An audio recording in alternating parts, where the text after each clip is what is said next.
doing what you're supposed to. Waking up too early, maybe we could sleep. Make you banana pancakes, pretend like it's the weekend now. And we could pretend it all the time, yeah. And can't you see that it's just raining? There ain't no need to go outside, but just maybe like a ukulele. Mama made a baby, really don't mind the practice, 'cause you're my little lady. Lady, lady, love me, 'cause I love to lay you lazy. We could close the curtains, pretend like there's no world outside. Then we could pretend it all the time, Lord. And can't you see that it's just raining? There ain't no need to go outside. Ain't no need, ain't no need.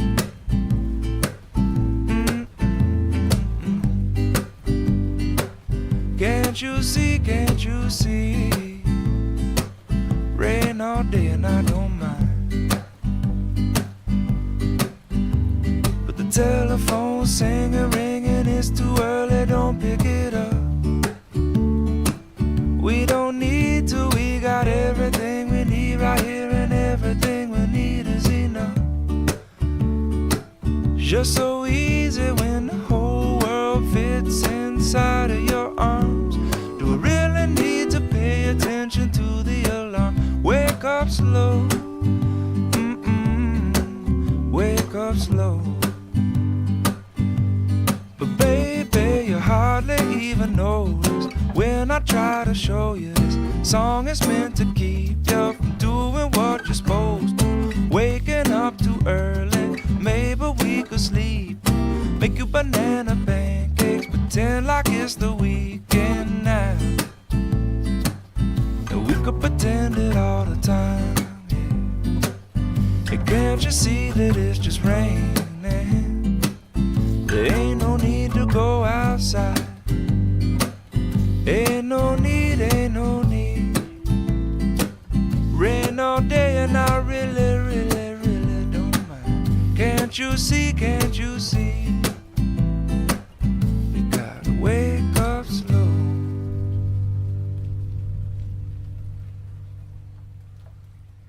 That was Banana Pancakes by Jack Johnson. So up next on this week's episode of Breakfast on the Bridge is our Abro student Justin Beanstalk interviewing Richard Law from the Islander newspaper on Mercer Island High School, and that's up next. One of Mercer Island High School's community enterprises is The Islander, our local school newspaper reporting on all things MI and MIHS. Recently, this year, the newspaper has gone more hard-hitting, and some would say controversial, with several pieces about Snowpound, a local fraternal organization dedicated to amusing and positively impacting students, of the occurrence of teacher sexual misconduct within MIHS, and so much more. Today, I am joined by Richard Law, one of the staff writers at The Islander, and has been involved with the reporting of a lot of these issues. How are you doing today, Rich? Good. I'm doing quite well, you know. One correction though, I'm not a staff writer. I'm the managing editor, actually. The managing editor Yeah, of The Islander, Richard Law. Yeah. All right, Rich, that's good to hear. Rich, these articles have sparked a lot of opinion and conversation throughout the building. There are a lot of strong opinions on both sides. Now, how is that as a student and a writer to have the courage to write pieces that some might find upsetting? You know, I think it's pretty fun doing that. Yeah, upsetting people is like, I don't want to say it's one of the fun things to do, but it's pretty fun, I think, just getting people's emotions out in their art, in the articles you write, and pissing some people off or intriguing some people with some articles. Granted, that probably isn't the best journalism practices to have, like with your goal of trying to piss people off. And I'm not saying that's my goal, but I think sometimes it's pretty funny or a good feeling to know when you get a strong reaction from somebody about an article you wrote, because it means that your article had an impact on them and was pretty decent. Like Wold, I know the Pound Declaration that I wrote pissed Wold off. We have a lot of questions about the Pound Declaration. Yeah. Like I said, your stories spark up lots of heavy opinions. Do you have any notable experiences because of that, such as like an angry? I know you play lacrosse. Have you ever had like a angry heckling student or staff member? I know you just started talking about Wold. If you want to No, I haven't necessarily had anybody heckle me. I think a lot of teachers actually kind of like the fact that journalism this year has become more hard-hitting and covering more adult topics, becoming more professional, I think. I think one of my teachers said that we need more journalists in the world, so I think that is something that a lot of teachers like maybe respect me for, or like, no, not me, but the newspaper as a whole more for doing this year. And I think, I think a lot of teachers maybe don't necessarily like the writing that some of the topics that we're covering, but they like that we're actually covering hard topics that are hard to talk about and big words. And to your question of, have I gotten any hecklers or people who have explicitly talked to me about it? No, but there was this one story last year that I wrote about one of the football coaches who got shot.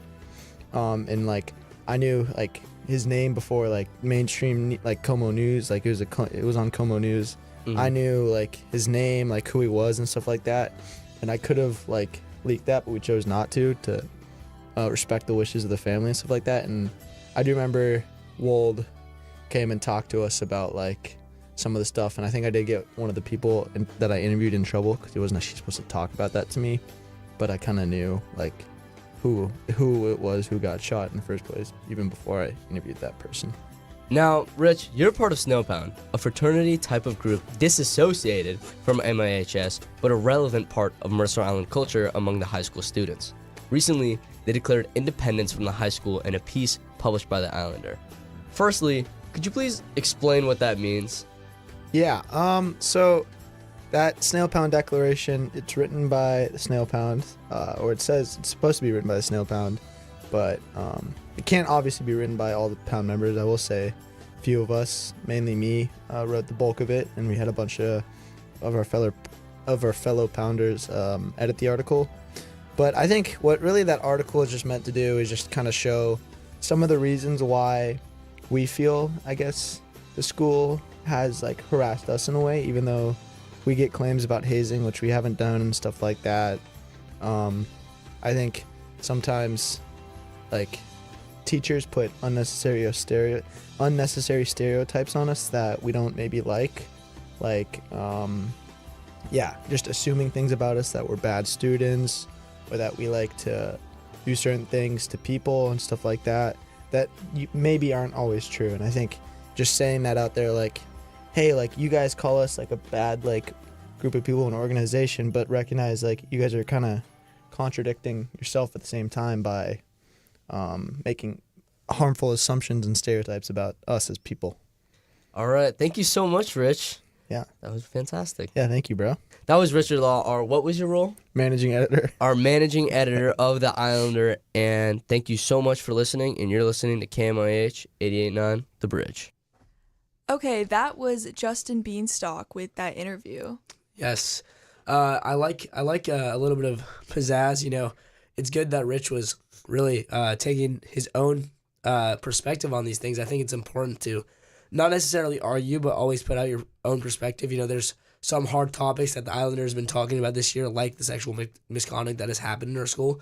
And these topics aren't necessarily easy to talk about, but I think they're important to address. And maybe the way he's doing it is not loved by all people, but I think it's important just to put your opinion out there, even if everyone doesn't agree with it. Yeah, for sure. And I think he totally like shows courage and everything, trying to voice his opinion out, because it is kind of scary, even like within the school. And I kind of admire him for that. I think that's really cool. Yeah.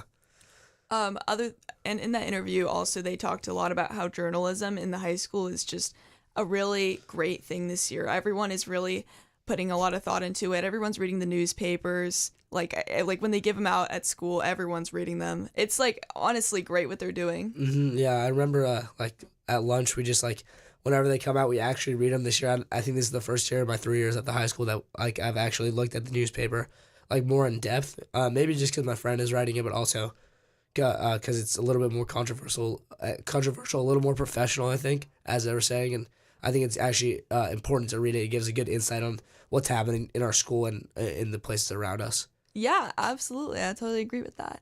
All right, so up next, we're going to be listening to a song by The Animals, The House of the Rising Sun, and then we'll be right back with some more content.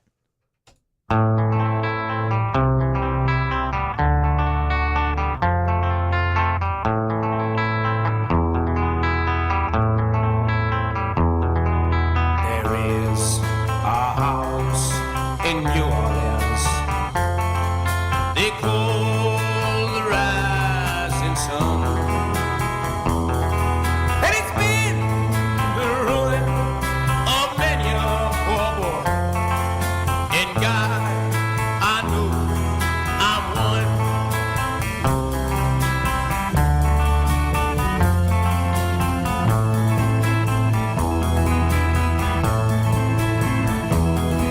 My mother was a tailor. She sewed my new blue jeans.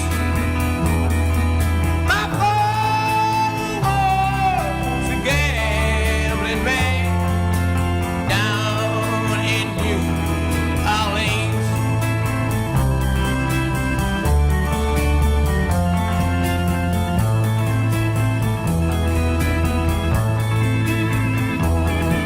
Now the only thing a gambler needs is a suitcase and a truck.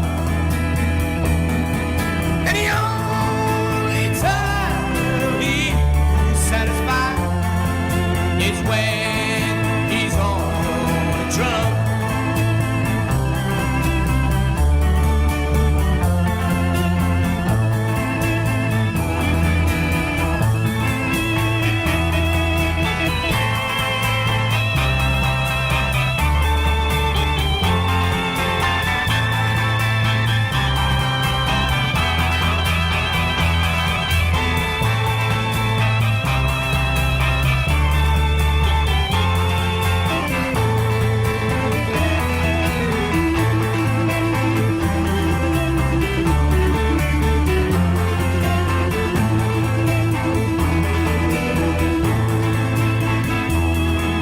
Oh, mother, tell your children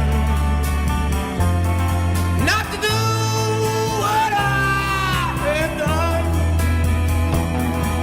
Spend your lives in sin and misery in the house of the rising sun.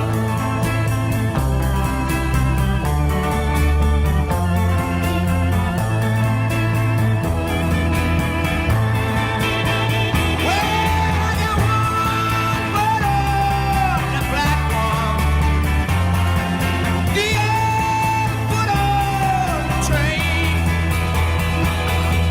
I'm going back to New Orleans to wear that ball and chain.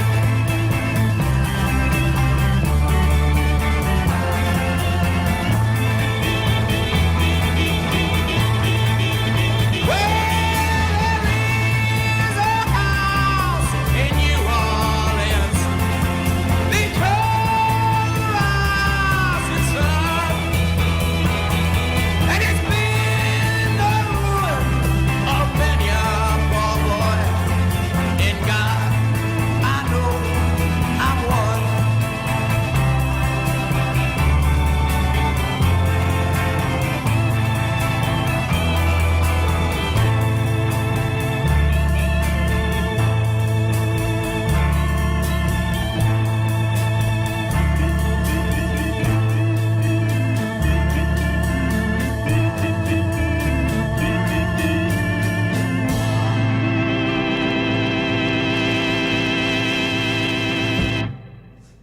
That was House of the Rising Sun by the Animals. Next up on Breakfast on the Bridge is Today in History with Will Prock. Well, in March 2005, Steve Fossett announced his intention to become the first man to circumnavigate the globe non-stop. I hope to make it with no stops in under 80 hours. Hello, I'm Will Prock and I'm back with what happened today in history. American pilot Steve Fossett became the first person to fly solo, non-stop around the world without refueling on March 3rd, 2005. He took off from Salina Municipal Airport and flew the Atlantic Global Flyer, an experimental aircraft, 26,000 miles in just over 67 hours. Fawcett had to rely on meticulous preparation and unwavering resolve to battle tiredness, fuel imbalances, and frigid cockpit temperatures. All the fuel he would require for the entire trip was carried by a lightweight carbon-fired airplane, which was built specifically for this effort. By demonstrating that long-distance solo jet flight without refueling was feasible and creating new opportunities for aeronautical innovation and record-breaking adventure, Fawcett cemented his position in aviation history when he returned to Kansas. I'm Will Prock, now back to the music on 88.9 The Bridge. Thank you, Will. That was Today in History. And up next, we have our very own show host, Sam, actually, with Question of the Week. Welcome back to this week's episode of Question of the Week. I'm your host, Sam, and in this show, I go around Mercer Island High School asking my fellow students and staff a new question every week. Now let's get right into this week's question. What is your favorite sport to watch? As always, I started this week off in the Mercer Island High School Commons, where I answered my fellow junior classmates Noah, Riley, and Mattia, who could not pass up on answering this week's question. My favorite sport to watch is high school soccer because I'm on the team. My favorite sport to watch is probably pro hockey because it's just pretty interesting. My favorite sport to watch is Mercer Island Girls Lacrosse. As I made my way through the hallways, I ran into the MIHS Radio Club president, Porter Larson, and his vice president, Andrew Hum, as well as our friend and yours, Justin Beanstalk, who gave me a few great answers about their favorite sports to watch. You know, I just love watching Lax, like truly top one sport out there, and just, I don't know, it's the best one out there, highly recommend it. My favorite sport is the International Joey Chestnut Hot Dog Olympic Eating Contest. I love watching him eat all the hot dogs. I think it's incredibly entertaining and a wonderful feat of human nature, and I wish to have the character that he has to be successful like that in life. My favorite sport to watch is figure skating, as we saw in the Olympics, where the United States won Olympic gold with Alyssa Liu. That was really entertaining and really cool to see. As I made my way back into the radio classroom, I ran into two spring sport athletes, Cooper and Magnus, who gave me unique answers about their favorite sports to watch. My favorite sport to watch is lacrosse because it's very fast-paced and I know a lot about it. My favorite sport to watch is soccer because, you know, the whole world plays and it's super interesting. Lastly, I ran into Jane, Audrey, and Avery, who were doing some very cool radio work, but had to put it on pause to answer this week's question of the week. My favorite sport to watch is definitely tennis because it's very fast-paced. My favorite sport to watch is golf because it's really relaxing. I like watching basketball because it's entertaining. Thank you guys so much for listening to this week's episode. Now back to the music and conversation that spans generations on KMIH 88.9 The Bridge. All right. So next up on features for this week's Breakfast on the Bridge is the robotics update with Ethan Shops.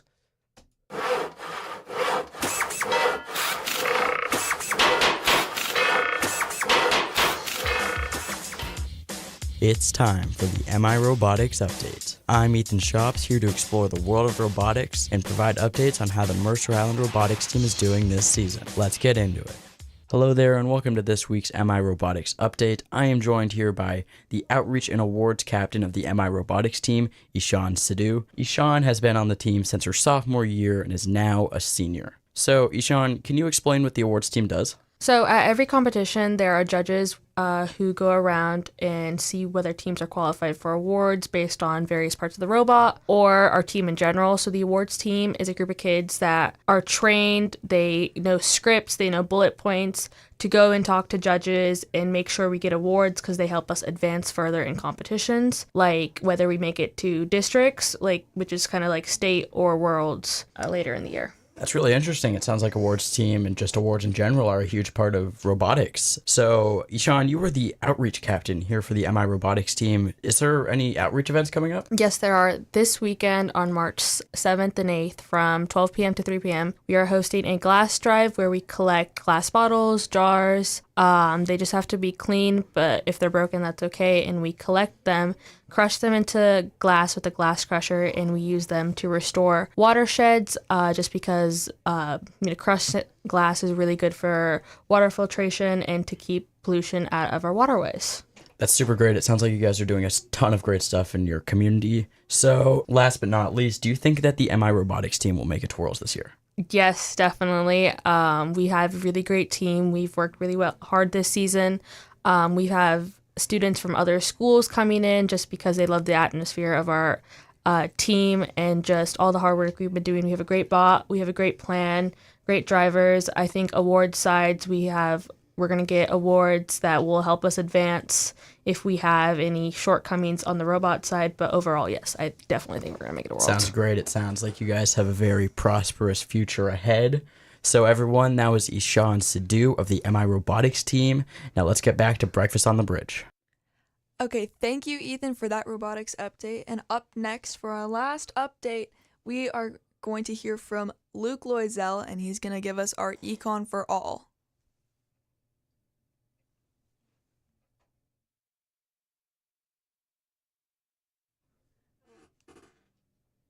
Actually, we are going to go into our next song.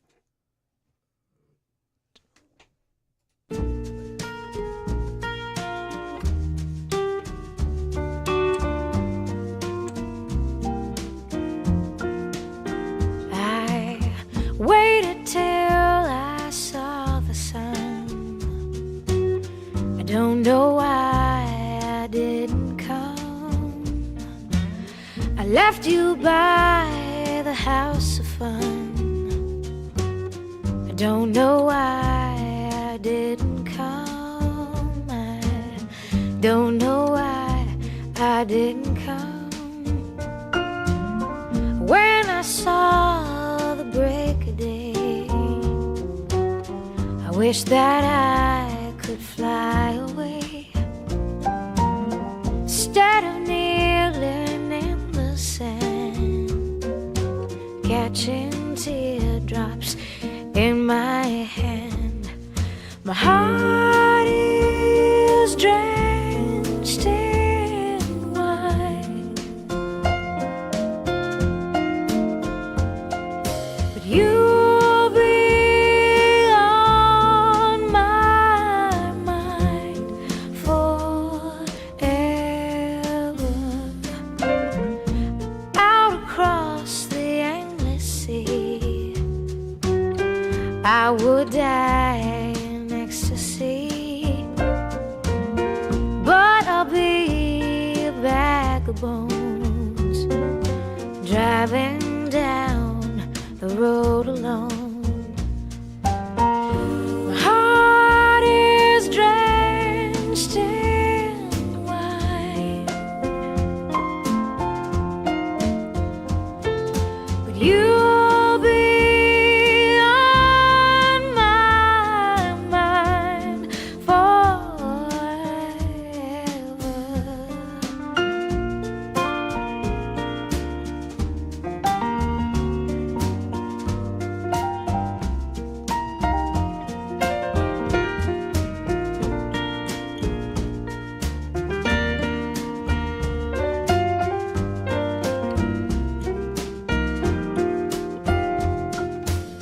Something has to make you run. I don't know why I didn't come. I feel as empty as a drum. I don't know why I didn't come. I don't know why I didn't come. I don't know why I didn't come. We're back to Breakfast on the Bridge, and right now we are going to hear from Maggie Anderson, who's going to give us the news of the day. You're listening to KMAH 88.9 The Bridge. This is Maggie Anderson with your news headlines. 4 days ago, the U.S. and Israel began war with Iran, and officials say it's far from over. Israel said it's carrying out simultaneous strikes in Tehran and Beirut, targeting Iranian military sites and the Iran-backed group Hezbollah. Iran is now attacking U.S. allies nearby, which is furthering the chaos. President Trump said that the biggest surprise has been Iran's attacks on Arab countries, and he also warns that the big wave of U.S. action is still to come. The U.S. State Department has also ordered the departure of non-emergency personnel from Jordan, Bahrain, Qatar, Iraq, and Kuwait, after urging Americans to leave the Middle East immediately. The U.S. has evacuated diplomats across the Middle East and shut down some embassies today after 6 U.S. service members died. Today is also the last day for voters to cast their ballots on North Carolina and Texas's primaries. The outcomes will help determine control and Congress in the fall and show what voters want for the latter half of Trump's second term. Both states have expensive Senate primaries that offer a preview of each party's direction. The first results of the 2026 primary season will come from North Carolina, where polls close at 7:30 p.m. Eastern Time. Then Texas will have their votes in, most likely by midnight Eastern Time. The Mercer Island School District is facing ongoing financial challenges, despite the recent passage of its EP&O levy. In a recent budget webinar, district leaders highlighted a projected $3 million shortfall for the 2025 to 2026 school year and a $2 million deficit for the following year. Superintendent Dr. Fred Ruddle and Associate Superintendent Matt Sullivan attributed these gaps to significant underfunding in areas like special education and transportation, compounded by declining student enrollment. To balance the new budget, the district plans to implement reductions in staffing and operation costs, while continuing efforts to rebuild its fund balance and attract new families to the district. Now onto some weather. Despite some spring-like weather the past few days, we're back to clouds and rain. Today will be cloudy with periods of rain and temperatures from 45 to 53. The rest of the week has over 80% chance of rain, except Saturday, which dries out and it's just cloudy. This week's winter weather will have temperatures staying in the high 40s and low 50s. Also be prepared for some bigger gusts of wind later this week and this weekend, hitting around 35 miles an hour. This has been Maggie Anderson reporting for KMIH 889 The Bridge. Now back to the music and conversations that span generations. Thank you, Maggie, for that news update. All right, so I'm pretty sad to hear about all the clouds and rain coming up, considering tennis season is just starting up for me. But you know what? It's okay. We're Seattle. I totally agree. We can handle it. And just to touch on the situation in Iran, everyone at the station just hopes that everyone involved is able to stay safe, and we wish only the best for the families that are over there right now. Yeah, so next up on Breakfast on the Bridge is Community Calendar, again with Maggie Anderson. Welcome to the Community Calendar, a weekly segment going into the news and events happening right here on Mercer Island. I'm Maggie Anderson reporting for this week. Today from 6 to 8 p.m., the Mercer Island Library is hosting a Fiber Fun Learn to Knit class, presented by Laura Simon. During this class, you will discover the basics, including casting on, knitting, purl stitches, and casting off, in order to make a simple project. Yarn and knitting needles are provided, so just bring your fun attitude. Knitting boosts serotonin, making it an ideal way to be creative and de-stress. To register for this class, visit kcls.bibliocommons.com. If you are looking to enjoy some local theater, then be sure to see the opening weekend of Chicago the Musical Teen Edition this Friday, Saturday, and Sunday, produced by Youth Theater Northwest. Chicago takes place in the Roaring Twenties and features Roxy Hart, who murders a faithless lover and convinces her husband to take the rap. To see how this all plays out, visit youththeater.org for ticket information. This Wednesday, the 4th, Mercer Island High School will host the All-Island Band Night from 6:30 to 9:30 p.m. Here, all the 5th grade, middle school, and high school bands will showcase their talent through many songs. The next day, Thursday the 5th, Mercer Island High School will host the All-Island Orchestra Night from 6 p.m. to 8 p.m., where a series of songs will show the skills of students 5th grade and up. This Friday, the 6th, from 5 to 8 p.m., the City of Mercer Island is hosting their monthly art walk to feature community art and participating locations. Discover local art and celebrate community with a fun night out exploring the town center. Some artists include Colored Pencil Society of America, Persian Garden, Viola Artemani, and more. For specific artists and locations, be sure to check out mercerislandartwalk.com. Now let's get back to Breakfast on the Bridge.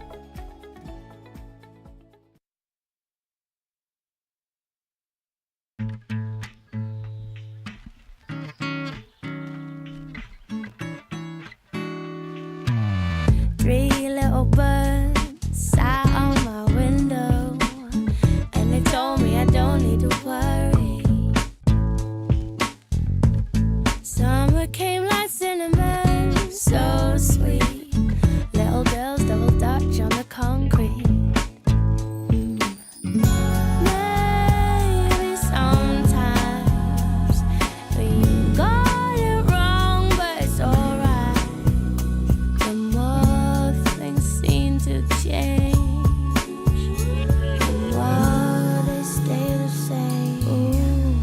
you hesitate. Go put your records on.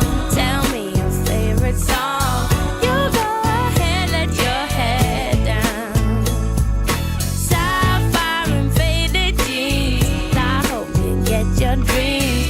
Just go ahead, let your head down.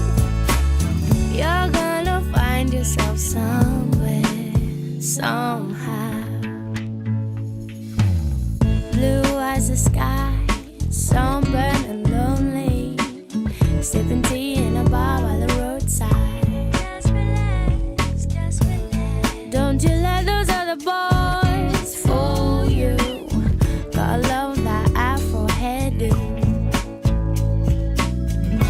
Maybe sometimes we feel afraid, but it's alright. The more you stay the same, the more they seem to change. Don't you think it's strange? Girl, put your records on. Tell me your favorite song. You go ahead, let your head down. Sapphire and faded jeans. I hope you get your dreams. Just go ahead, let your head down. You're gonna find yourself somewhere, somehow. 'Twas more than I could take. Pity for pity's sake. Some nights kept me awake. I thought that I was stronger. When you gonna realize that you don't even have to try any longer? Do what you want to. Girl, put your records on. Tell me your favorite song. You go ahead, let your head down. Sapphire and faded jeans. I hope you get your dreams. Just go ahead, let your head down. Girl, put your records on. Tell me your favorite song. You go ahead, let your head down. Sapphire and faded jeans. I hope you get your dreams. Just go ahead, let your head down. Ooh, you're gonna find yourself somewhere, somehow. That was Put Your Records On by Corinne Bailey Ray. Yeah, all right. So going into the next little bit, I interviewed an actor named Kyle Mangold, and he is playing young Noah in the production of The Notebook that Seattle's Paramount Theater is playing. So he told me a lot about, well, you know what? I don't want to spoil it. We'll just get into it.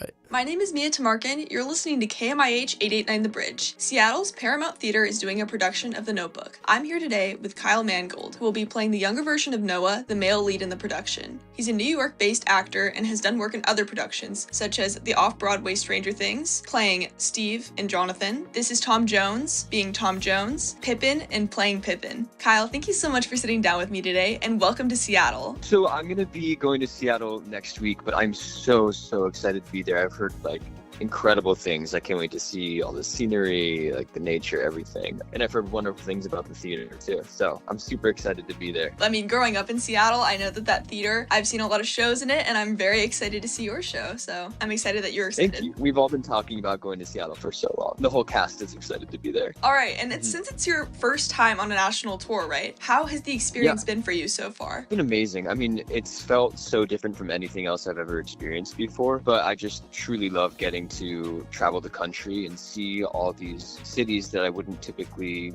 have a reason to go out to see. And moving a little bit more towards the topic of specifically The Notebook, I was wondering if you personally have seen the movie. Yeah, so I saw the movie twice before going into rehearsals. I rewatched the movie when I found out that I had an audition, just to kind of feel the story again, understand it a little better, understand what people love about it. And yeah, so now I've seen the movie twice. I read the book once I was cast in the show as like character study. I love the movie and the book. That's great. And would you say that it closely compares with the play adaptation? It keeps that same like emotional integrity as both the movie and the book. I think if you felt something watching the movie, if you felt something reading the book, you'll feel it even more seeing the musical. In each version, you're able to see the story of Noah and Allie from the moment they meet to their last moments together, and it's a beautiful journey. Absolutely. And speaking of Noah, since you are playing the younger version of him, what is it like having multiple people essentially playing the same character? So cool. It's a really, really special experience as an actor. Ken Clark plays middle Noah and Bo Gravick plays older Noah, and they're wonderful, wonderful people to work with. They're incredible actors. They're super professional and talented, and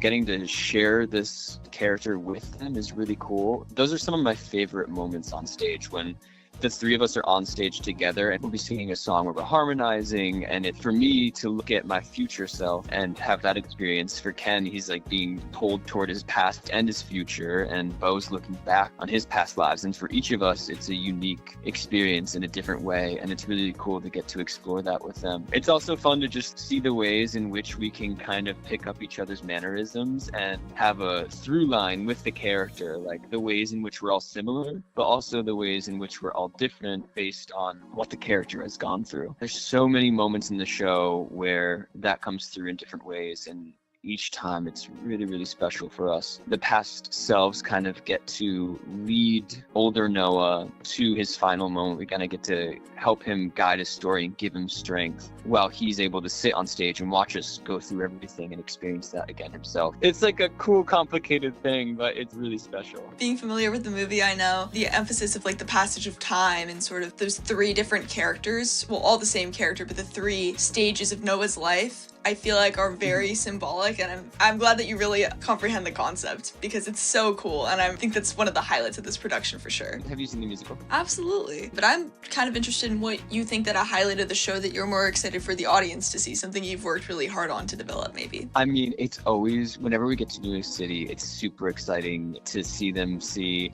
I don't want to like give anything away, but there's a moment in Act 2, the famous moment where Allie and Noah find each other again after being separated for like 10 years. In the movie, they're like kissing in the rain and everything's awesome and romantic. And when we get to do that scene for A New City, it's always super exciting to see how that goes. Like I was talking about, the moment where like all of the Allies and Noahs like is together on stage singing, there's some really, really gorgeous moments toward the end of the show where we're all kind of wrapping up the story together, and that's always a beautiful moment to get to share with the audience. Amazing. We're excited to see it. Oh, thank you so much. So The Notebook will be playing in Paramount Theater from March 3rd to March 8th. And for specific showtimes, please go to thenotebookmusical.com. That's notebookmusical.com. And Kyle, thank you so much for sitting down with me today. And on behalf of everyone at our station, we are so excited to see you perform in this production. And we hope that you have a great rest of your tour. Thank you so much. We can't wait to have you there. Enjoy the show. Thank you. I'm Mia Tamarkin, and you're listening to KMIH 889 The Bridge. Now back to music and conversations that span generations. All right, that was my interview with Kyle Mangold. So if you would like to see that production, The Notebook will be playing in the Paramount Theater from March 3rd to March 8th. And if you want specific showtimes, then please go to notebookmusical.com. So that's all for that interview. But up next, we're going to go into the more sports segment of Breakfast on the Bridge. So you're going to hear from Leon and Solomon a little bit. And for now, we're going to be listening to Come As You Are by Nirvana.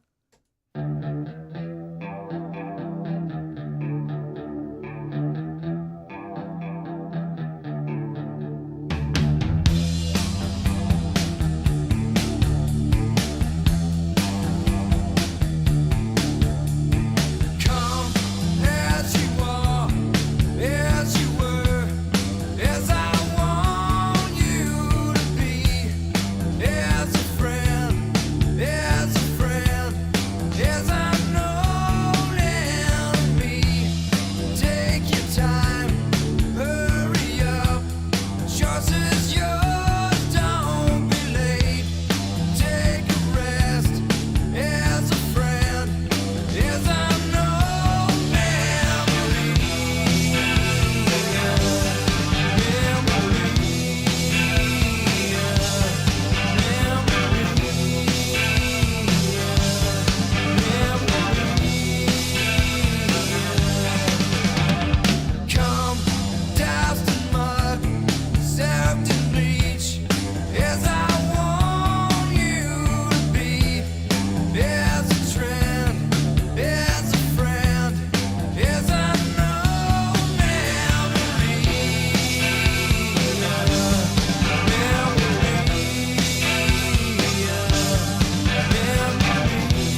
So that was Come As You Are Here by Nirvana. Next up on this week's edition of Breakfast on the Bridge is Leon with the sports. You're listening to KMIH 889 The Bridge. This is Leon with your sports update. With the calendar officially turning to March, the frenzy of March Madness has taken over the college basketball landscape. As conference tournaments kick off across the country, the bubble is shrinking and the margin of error has disappeared for teams fighting for an at-large bid. While perennial powerhouses are jockeying for number one seeds, the narrative this year is defined by a deep field of mid-major poised to become bracket busters, making the path to the Final Four looking more unpredictable than ever. Turning more local with some more hoops, the Mercer Island High School Unified Basketball Team capped off an incredible season this weekend, taking second place at the state tournament in Wenatchee. The Islanders' run was defined by outstanding teamwork and elite sportsmanship, a fantastic way to end the season. It is a week of significant change for Mercer Island High School athletes as the spring season officially kicks off. The athletic department has named Mike Harai as the new head coach for girls fast pitch softball program. Harai, formerly of Newport High and Seattle University, takes over just as the Islanders prepare to hit the diamond next month. In a surprise announcement for football, Coach Victor Gamboa has stated he will be moving on from the head football coaching position here at the high school. And across campus, there will be spring tryouts this week for student athletes competing for roster spots for the spring. This is Leon reporting for KMIH 889 The Bridge. And Sam, how do we feel about the sports? I mean, this is just a huge month. I'm always excited for March Madness. It's my favorite month of the year. Also, Leon, so you're on the lacrosse team, spring sport. How are we feeling for the season ahead? Wow, it's going to be a good one for sure. You know, we've got a great squad. There's no doubt there. You know, great coaching as always. And it's the boys are juiced. You know, it's going to be a fun season. Everyone's excited to get back on the field. It's going to be a good time. Yeah, I think your squad and Coach Ian O'Hearn are on the hunt for the state championship this year after last year's tragic loss. I think this year is going to be a gritty year. I think you guys are going to get the win. I'm excited to see what you guys have. For sure. Thank you. And Sam, you know, you mentioned a little bit about March Madness, and you know, I can't help but say that is my favorite time of sports year as well. You know, crazy things happen in March. It's always so fun to watch, to, you know, predict your bracket. If you had to say right now, what would one team, you know, maybe a sleeper team to go far, and another team, who do you think's the favorite? Who do you think's going to take it home this year? I think the favorite's got to be Arizona. I don't know. I'm not like too tapped in right now with the entire college basketball world. I know Arizona's been really good this year. I think we watched Gonzaga in person. I think they could be good. I mean, obviously they're one of the better teams over history, but they still have never got that March Madness win, have they? I don't think so. Yeah, they do not have a championship to this day, I believe. And I think that would be interesting if they can do it this year. I mean, it's obviously going to be harder this year with teams like BYU making a surge with, you know, AJ Dibansa and their squad, and it's looking interesting for sure. What about you? Yeah, you know, there's a ton of good talents and players across the board. You have the Big 12, you know, being pretty dominant this year with teams like Iowa State, Arizona. You know, you said BYU. There's a ton of competitive basketball, but if I had to pick one, I can't help but stray away from the dominance of the Blue Devils. I think Duke is one of the most electric teams. Also decorated, electric. You know, they're so fun to watch. Their coaching's incredible. Their systems they run there. You know, you wouldn't expect anything less, but I think they definitely have a big chance to win it. And they beat Michigan. You know, I believe that was last week, kind of solidifying that possible Final Four, you know, top teams matchup, and they took home the win. And I think they are going to be able to do it again. Awesome. Well, thank you so much, Leon. And now on to 505 by the Arctic Monkeys. All right.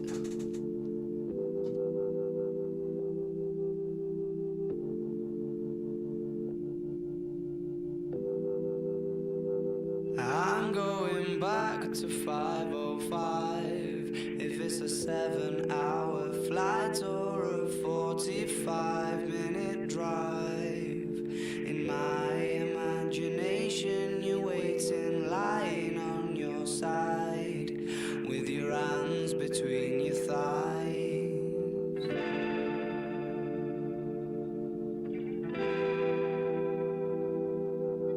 Stop and wait a sec. When you look at me like that, my darling, what did you expect? I'd probably still adore you with your hands around my neck, or I did last time I checked.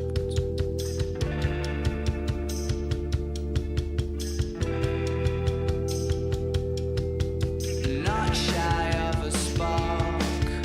The knife twists at the thought that I should fall short of the mark. Frightened by the bite, though it's no harsher than the bark.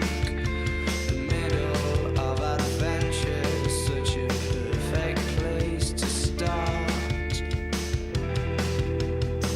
I'm going back to 5:05. If it's a 7-hour flight or a 45-minute drive, in my imagination you're waiting, lying on your side, with your hands between your thighs.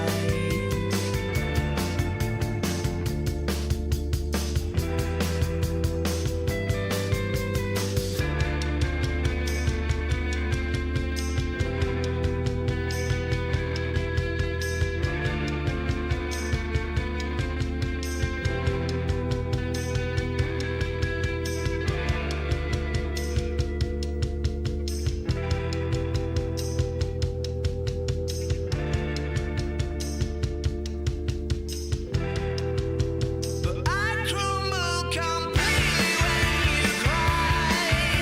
It seems like once again you've had to greet me with goodbye. I'm always just about to go and spoil the surprise. Take my hands off of your eyes too soon.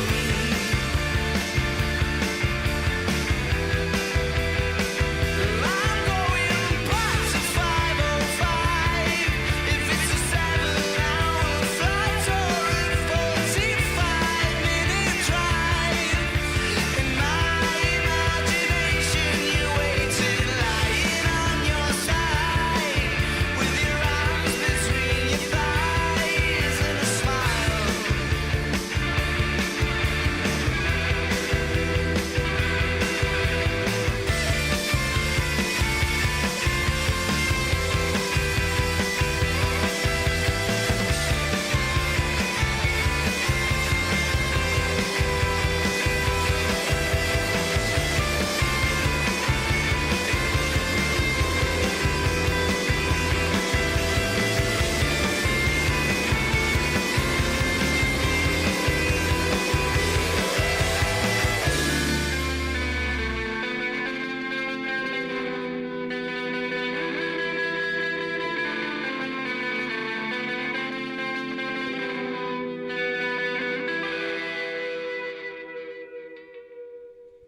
All right, welcome back to Breakfast on the Bridge. We have had a very successful show today.